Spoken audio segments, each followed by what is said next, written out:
የነበሩ ሚዲያ ላይ የምናውቃቸው ሰዎች ወደ እምነቱ በገቡ በሳምንቱ ስብከት ጀምረዋል። ለምሳሌ በፊልም የምናውቃቸው ሰዎች የሚያምርባቸው ሰዎች በየትኛው ቅጽበት መጽሐፍ ቅዱስን እንዳጠኑ ክርስቶስን እንዴት እንዳጠኑ ሳታውቅ ዩቲዩብ ላይ መጥቶ የክርስቶስ ተከራካሪ የሃይማኖት ተከራካሪ ሆነዋል። እኔ ለምን ሃይማኖቶቹን ቀየራችሁ ለምን ሚዲያ ላይ መጣችሁ የሚል ተቃውሞ የለኝ። ነገር ግን ወደኛም የምትመጡ ወደ ሌሎችም የምትሄዱ ሰዎች ካላችሁ የኖራችሁበትን ሙያ ጨለማ ውስጥ ሊኖርኩት አይባል። በጣም ነውር ነው። እግዚአብሔር አምላክ የተባረከ ይሁን ለዘላለም። ሌላው ልናገር የምፈልገው ሰዎች ጌታን ተቀብለውም እኮ ደግሞ ሄደው ሊመሰክሩ ይችላሉ። ጳውሎስን ብንመለከት ጌታን ከተቀበለ በኋላ ሐናንያ እንደጸለየለት የሐዋርያት ሥራ 9 ከ10 እስከ 25 ሄደን ማየት እንችላለን። ከዛ በኋላ በቀጥታ ወደ አገልግሎት እንደገባ ይናገራል የእግዚአብሔር ቃል። ሄደን ስናይ የእግዚአብሔርን ቃል ይህንን እናገኛለን። የሐዋርያት ሥራ ምዕራፍ 9 ላይ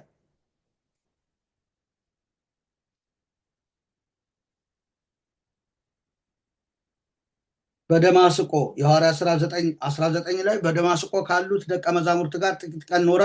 ወዲያውም ስለ ኢየሱስ ክርስቶስ እርሱ የእግዚአብሔር ልጅ እንደሆነ በምኩራቦቹ ሰበከ። የሰሙትም ሁሉ ተገረሙና ይህ በኢየሩሳሌም ይህን ስም የሚጠሩትን ያጠፋ አይደለምን? ስለዚህ ታስረው ወደ ካህናት አለቆች ይወስዳቸው ዘንድ ወደዚህ አልመጣምን አሉ። ሳውል ግን እየበረታ ሄደ። በደማስቆ ለተቀመጡት አይሁድ ይህ ክርስቶስ እንደሆነ አስረድቶ መልስ ያሳጣቸው ነበረ እያለ ይናገራል። ከዛ እንዴት አድርገው በቅርጫት እንዳወረዱት ሊገድሉት ከነበሩ ሰዎች እጅ ታድገው በቅርጫት እንዳወረዱት ክፍሉ ያስተምራል። እና ወዲያው ነው ስለ ኢየሱስ ክርስቶስ እርሱ የእግዚአብሔር ልጅ እንደሆነ በምኩራቦች የሰበከው። እግዚአብሔር የተመሰገነ ይሁን። ስለዚህ ሰዎች ሊሰብኩ ይችላሉ። ፍላጎቱ ካላቸው፣ ናፍቆቱ ካላቸው ጌታም ያበራላቸዋል፣ ራሱን ይገልጥላቸዋል። መጽሐፍ ቅዱስ እንደዛ ነው ያስተምራል። ራሱን ይገልጥላቸዋል። ዮሐንስ 14 ላይ ሄደን ብንመለከት የሚወደኝ እርሱ ነው፣ የሚወደኝንም አባቴ ይወደዋል፣ እኔም እወደዋለሁ፣ ራሴንም እገልጥለታለሁ። የማይወደኝ ቃሌን አይጠብቅም፣ የምትሰሙት ቃል የላከኝ የአብ ነው እንጂ የኔ አይደለም እያለ ይናገራል። ዮሐንስ ወንጌል 14 ከ21 ጀምሮ እስከ 24 ማንበብ እንችላለን። ሰዎች ጌታን ከወደዱ ጌታም ራሱን ይገልጥላቸዋል። ካልወደዱ ደግሞ ቃሉን አይጠብቁም። የምትሰሙት ቃል የላከኝ የአብ ነው እንጂ የኔ አይደለም እያለ ሲናገር እናያለን። እግዚአብሔር ይገልጥለታል ማለት ነው።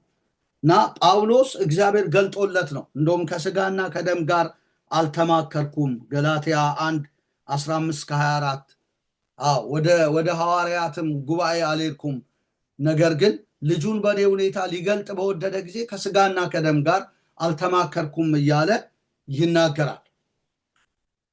ጌታ ተገልጦለት ነበረ ማለት ነው። ከዛ በኋላ ወደ አረባ ሀገር እንደሄደ በዛ እንደቆየ ከዛ በኋላ ነው አገልግሎት የጀመረው። ይኸው ክፍሉን ማየት እንችላለን። እኔ በማስረጃ ነው የምናገረው። እግዚአብሔር አምላክ የተመሰገነ ይሁን። ወደ አረብ ሀገር እንደሄደ እንደገናም ወደ ደማስቆ ተመለስኩ ይላል። ከዚያ ወዲያ ከ3 ዓመት በኋላ ኬፋን ልጠይቅ ወደ ኢየሩሳሌም ወጥቼ ከእርሱ ጋር 15 ቀን ሰነበትኩ ነው የሚለው። ነገር ግን ከጌታ ወንድም ከያዕቆብ በቀር ከሐዋርያት ሌላ አላየሁም እያለ ይናገራል። እና ቀድሞ እኛን ያሳድድ የነበረ እርሱ በፊት ያጠፋው የነበረውን ሃይማኖት አሁን ይሰብካል ተብሎ ሲነገር ይሰሙት ነበር፣ ስለኔም እግዚአብሔርን ያከብሩ ነበር እያለ ይናገራል። ስለዚህ እግዚአብሔር ገልጦለት ማገልገል እንደጀመረ እንመለከታለን። አረብ ሀገር ሁሉ ሄዶ ራሱን ደብቆ ማለት ነው ቆይቶ በማንበብ ሊሆን ይችላል፣ በመጸለይ ሊሆን ይችላል። ከዛ በኋላ ሲመጣ ደግሞ ወደ ኬፋ ወደ ኢየሩሳሌም ወጥቶ ከኬፋ ጋር 15 ቀን እንደቆየ እንመለከታለን። እግዚአብሔር አምላክ የተመሰገነ ይሁን። እግዚአብሔር እንዲህ ያደርጋል። በበረሃ በምድረ በዳ ያስተምራል ማለት ነው። እግዚአብሔር የተመሰገነ። ብዙ ጥቅሶች ማየት እንችላለን። ከዚህ ጋር ሳምራዊቷን ሴት ብንመለከት ወዲያው ነው አገልግሎት የጀመረችው። ከጌታ ከኢየሱስ ክርስቶስ ጋር ተገናኝታ ጌታ የውስጧን ከነገራት በኋላ ከዛ በኋላ ወደ ከተማ ወጣች ይላል። እንስራዋን ጥላ ኑና ጉዴን የነገረኝን ኑና እዩ እርሱ ክርስቶስ ነው እያለች መስበክ እንደጀመረች እንመለከታለን። ውሃ ደገት ቀሱታ ውሃ ተወት አገረ ወነገረት ለሰባ ቤታ እያለ ይናገራል ማለት ነው።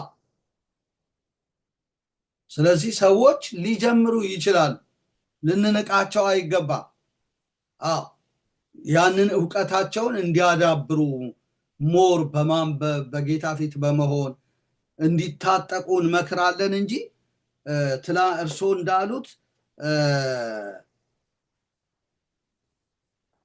ወደ እምነቱ የምናውቃቸው ሰዎች ወደ እምነቱ በገቡ በሳምንቱ ስብከት ጀምረዋል ብለን የትላንትናውን ህይወታቸውን በማየት ልናናንቅ አግባብ አይደለም።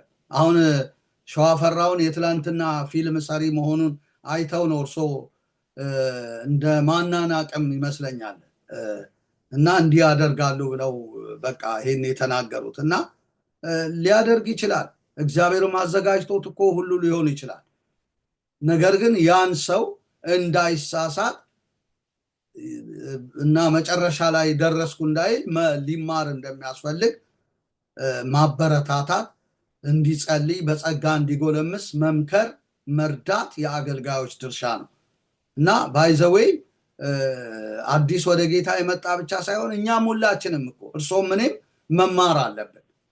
የእግዚአብሔርን ቃል ተምሮ የጨረሰ የለም፣ አድጎ የጨረሰ የለም፣ አድጎ ያበቃ የተመረቀ የለም። ሁላችንም በመማር ላይ ነው ያለነው እና የመማር ልብ አግኝተን ትሁት ልብ አግኝተን ከጌታ እግር ስር ቁጭ ብለን ብንማር ሁላችንም የሚጠላ ነገር አይደለም እና ይህንን አበክሬ ልነግሮት እወዳለሁ እና በሌጊዮን የታሰረውም ሰው ዮሐንስ ወንጌል ምዕራፍ 5 ከ1 እስከ 20 ላይ ከዛ እስራት ከተፈታ በኋላ ጌታ ኢየሱስ ክርስቶስ ተሻግሮ ያንን ባህር ያንን ሰው ከእስራቱ ከፈታው በኋላ ልከተልህ ነው ያለ። ከዛ ጌታ እንዴት ያለ ታላቅ ነገር እንዳደረገልህ እንዴትም እንደማረ ተናገር አውራላቸው ነው ያለው። ለቤተሰብ ከቤተሰብ ጀምራለሁ። ሄዶ አወራ። በቤተሰብ አልቀረም። በ10 ከተማዎች ሲናገር ሰዎች ተደነቁ እያለ ይናገር እና እንደዚህ ሰዎች ይገረማሉ ማለት ነው። እና ይህ ሰው እንግዲህ ትምህርት አልነበረውም፣ ግን ህይወቱን ነው የመሰከረው። ጌታ እንዴት ያለ ታላቅ ነገር እንዳደረገለት አወራ። ይቺ ሳምራዊቷ ሴት ጉዴን የነገረኝን ኑናዩ ብላ እንደተናገረች ይሄም ሰው አወራ ማለት ነው፣ መሰከረ። ስለዚህ ሰዎች ተነስተው ሊመሰክሩ ይችላሉ ስለ ኢየሱስ ክርስቶስ እርሱ ጌታ እንደሆነ እና በአንድ ከተማ አይደለም በ10 ከተማ እየዞሩ ይመሰክሩ ሰዎች ሊደነቁ ይችላሉ ማለት ነው። ሳምራዊቷም ሴት ያደረገችው እንዲህ ነው። ጉዴን የነገረኝን ኑናዩ እርሱ ክርስቶስ ነው አለች።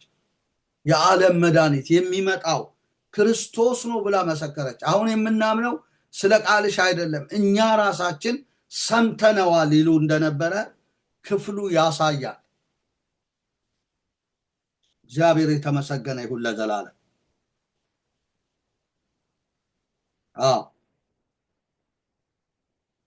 እና ይህንን ስል ግን አሁንም መማር አግባብ አይደለም እያልኩና እየተቃወምኩ እንዳልሆነ ልንረዳ ያስፈልጋል። መማር አለብን። ሰው ስለተማረ አይደለም የሚያገለግለው፣ ነገር ግን የሚያገለግል ስለሆነ መማር አለበት ብለን ነው የምናምነው። እግዚአብሔር የተመሰገነ ይሁን። አገልጋይ ሆኛለሁ እኔ መማር አያስፈልገኝም መንፈስ ቅዱስ ብቻ ከገለጠልኝ ይበቃኛል አንልም። ራሳችንን በትምህርት እናጎለምሳለን፣ እናሳድጋለን ማለት ነው። ይህን የሚያደርግ ደግሞ ያልተማረው ብቻ ሳይሆን ተምሬአለሁ ያለም እንደርሶ የአዲስ ኪዳን አገልጋይ የቅኔ መምህር የሆነም ሰው ራሱን አፕግሬድ ማድረግ፣ ማሳደግ፣ ማስተማር፣ መማር አለበት ማለት ነው እና ሁላችንም ነው የምንማረው። እግዚአብሔር የተመሰገነ። ትምህርት ማጣት ነው እንደውም ዛሬ የጎዳን ነገር ማለት ነው። የሐዋርያት ሥራ ምዕራፍ 2 ቁጥር 42 ላይ እኮ ጌታ ኢየሱስ ክርስቶስ ያለው ነገር አለ። በሐዋርያት ትምህርት እንጀራን በመቁረስ በጸሎት ይተጉ ነበር ይላል። በሐዋርያት ትምህርት መትጋት ማለት መማርን የሚያመለክት በጸሎት እንጀራ በመቁረስ ይተጉ ነበር እያለ ይናገራል።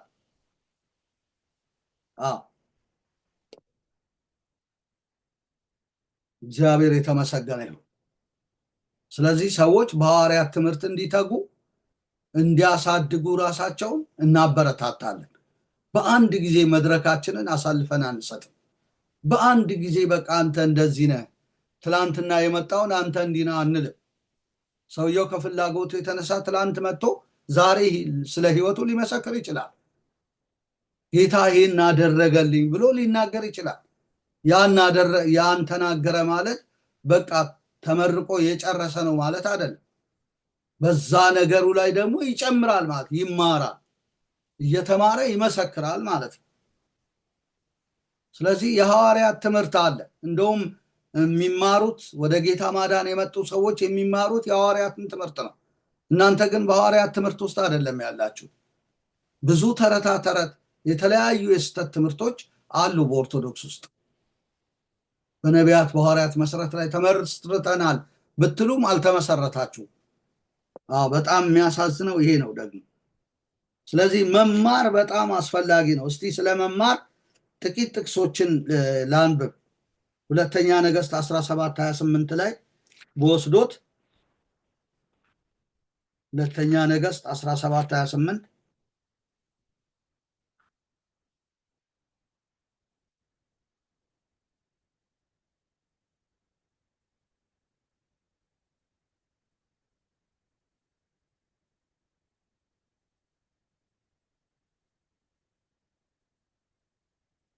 17:28 ላይ በወስዶት 17:28 እንዲህ ይላል፣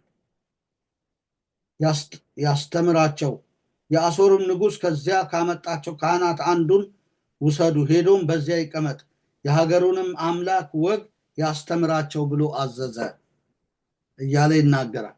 ያስተምራቸው ብሎ አዘዘ።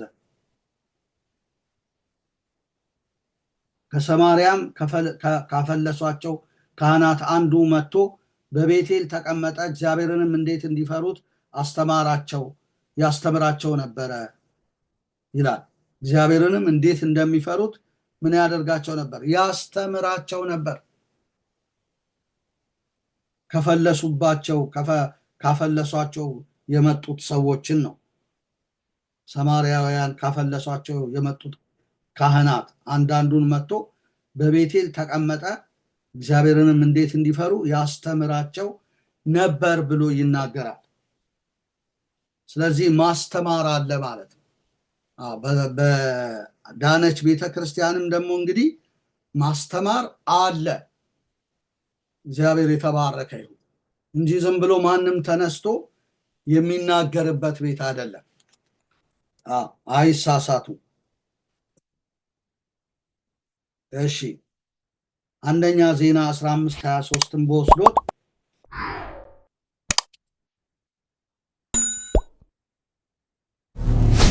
አንደኛ ዜና 15:23 እንዲህ ይላል፣ በራኪያ እና ህልቃናም ለታቦቱ በረኞች ነበሩ።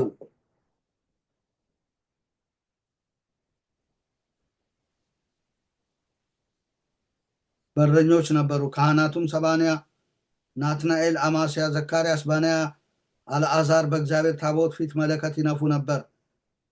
ኦቤድኦዶ እና ያሂም ለታቦቱ እረኞች በረኞች ነበሩ እያለ ይናገራል ማለት ነው። 15:22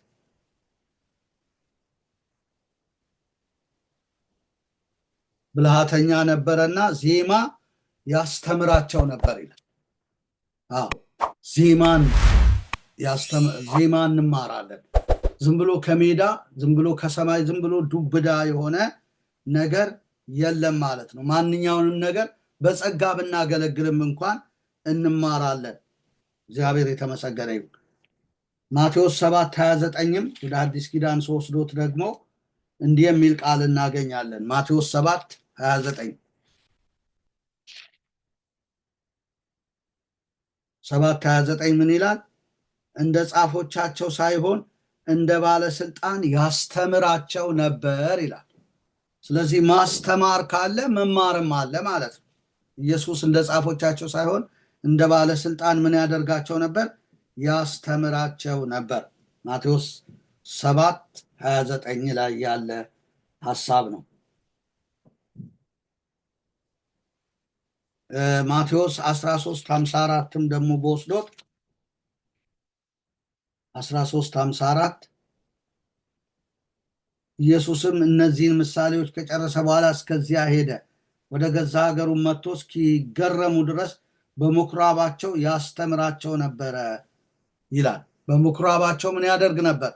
ያስተምራቸው ነበር። ስለዚህ ማስተማር አለ ማለት ነው። ማስተማር ካለ የሚማር አለ። እኛም ደግሞ በድርሻችን መጠን እናስተምራለን፣ ደግሞ ምን እናደርጋለን? እንማራለን ማለት ነው። ማርቆስ 1:22ም በወስዶት ማርቆስ 1:22 እንዲህ ይላል፣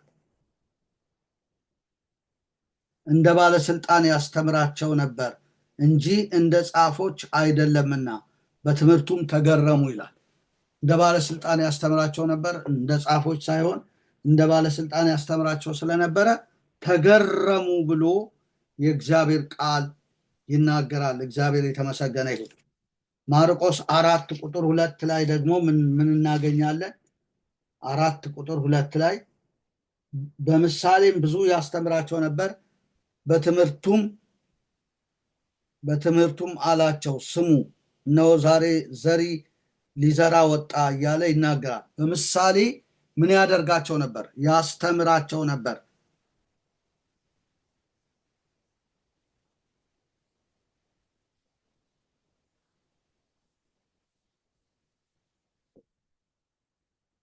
እሺ ማርቆስ 8:31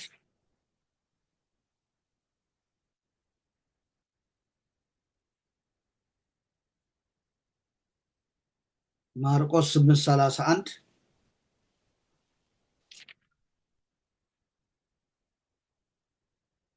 የሰው ልጅ ብዙ መከራ ሊቀበል ከሽማግሌዎች ከካህናት አለቆች ከጻፎችም ሊጣል ሊገደል ከ3 ቀን በኋላም ሊነሳ እንዲገባው ያስተምራቸው ጀመር ነው የሚለው። ማርቆስ 8:31 ነው። ማርቆስ 10:1 ላይ ደግሞ ሄደን ስናይ ከዚያም ተነስቶ በዮርዳኖስ ማዶ ወደ ይሁዳ ሀገር መጣ፣ ደግሞም ብዙ ሰዎች ወደ እርሱ ተሰበሰቡ፣ እንደ ልማዱም ደግሞ ያስተምራቸው ጀመር ይላል። እንደ ልማዱ ደግሞ ያስተምራቸው ጀመር። ትምህርት አለ። እግዚአብሔር የተመሰገነ ይሁን። ትምህርት ስላለ የሚማርም ደግሞ አለ ማለት ነው። ሉቃስ 4:31 ደግሞ ሄደን ስናይ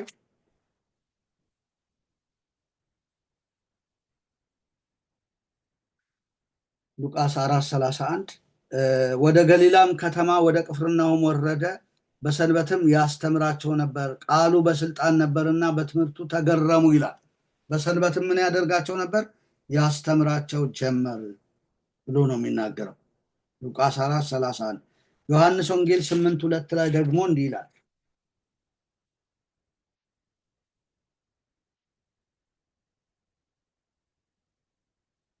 ዮሐንስ ወንጌል 8:2 እንዲህ ይላል፣ ኢየሱስም መልሶ እንዲህ አላቸው፣ እነዚህ የገሊላ ሰዎች ይሄ ስለደረሰባቸው ከገሊላ ሰዎች ይልቅ ኃጢአተኞች የሆኑ ይመስላችኋልን? እላችኋለሁ አይደለም፣ ነገር ግን ንስሐ ባትገቡ ሁላችሁ እንዲሁ ትጠፋላችሁ። እያለ ይናገራል። ስለዚህ መጥፋት አለ ማለት ነው። ይህ ስለደረሰባቸው ከገሊላ ሰዎች ሁሉ ይልቅ ኃጢአተኞች የሆኑ ይመስላችኋል እና እላችኋለሁ አይደለም ይላል። እግዚአብሔር የተመሰገነ ይሁን። ስለዚህ መማር አለ። ስለዚህ መማር የለም ብለን ልናስብ በፍጹም አይገባም።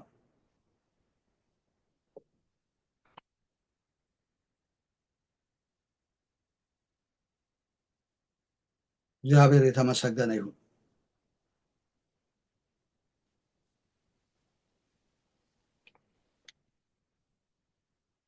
ክብር ለእግዚአብሔር ይሁን። እንግዲህ የዛሬው ትምህርቴ ባጭሩ ይሄን ይመስላል። ጌታ አምላክ ይባርካችሁ። በዋነኝነት ለመጋቢ ሐዲስ እሸቱ አለማየሁ አድርሱልኝ። እንደገና ለሌሎች ኦርቶዶክሳውያን በሙሉ ይድረስላለሁ። ጌታ ዘመናችሁን ይባርክ። ተባረኩ። ሰላም ሁኑልኝ።